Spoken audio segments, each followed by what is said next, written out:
এখন জ্বালানি এবং বিদ্যুৎ প্রতিমন্ত্রী যে লোকটা ইকবাল হাসান মাহমুদ টুকু, একটা নাস্তিক এবং ইসলাম বিদ্বেষী, আপাতমস্তক ইসলাম বিদ্বেষী। বিদ্যুৎ, জ্বালানি ও খনিজ সম্পদ মন্ত্রী ইকবাল হাসান মাহমুদ টুকুকে নাস্তিক ও ইসলাম বিদ্বেষী মন্তব্য করার অভিযোগে দায়ের করা মামলায় জামায়াতে ইসলামী নেতা ও কুষ্টিয়া ৩ সদর আসনের সংসদ সদস্য মুফতি আমির হামজাকে আদালতে হাজির হতে পত্রিকায় বিজ্ঞপ্তি প্রকাশের নির্দেশ দিয়েছেন আদালত। ১৭ মে বেলা ১১টায় সিরাজগঞ্জের চৌহালি আমলি আদালতের বিচারক অতিরিক্ত chief judicial magistrate Suman Kumar Karmakar এই নির্দেশ দেন। মামলার বাদী ও সিরাজগঞ্জ জেলা আইনজীবী সমিতির সাধারণ সম্পাদক অ্যাডভোকেট হুমায়ুন কবির কর্নেল এই তথ্য জানিয়েছেন।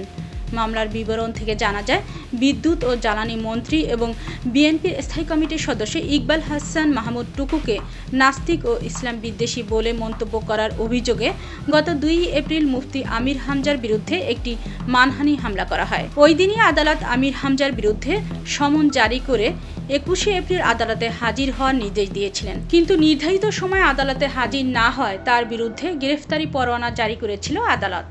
রবিবার আদালতে আমির হামজার আবারও হাজির হওয়ার কথা ছিল, কিন্তু তিনি আদালতে উপস্থিত না হওয়ায় তাকে হাজির হতে পত্রিকায় বিজ্ঞপ্তি প্রকাশের এই নির্দেশ দেয় আদালত। গত ২৬ মার্চ বিদ্যুৎ, জ্বালানি ও খনিজ সম্পদ মন্ত্রী ইকবাল হাসান মাহমুদ ১৯৭১ সালের মহান মুক্তিযুদ্ধ ও বীর মুক্তিযোদ্ধাদের সম্মান জানিয়ে একটি বক্তব্য দেন।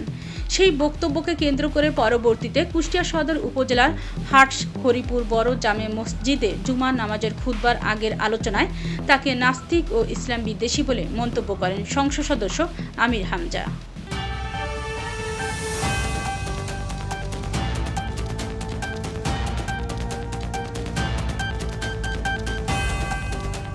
পিকে টিভি, যেখানে সত্য কথা বলে।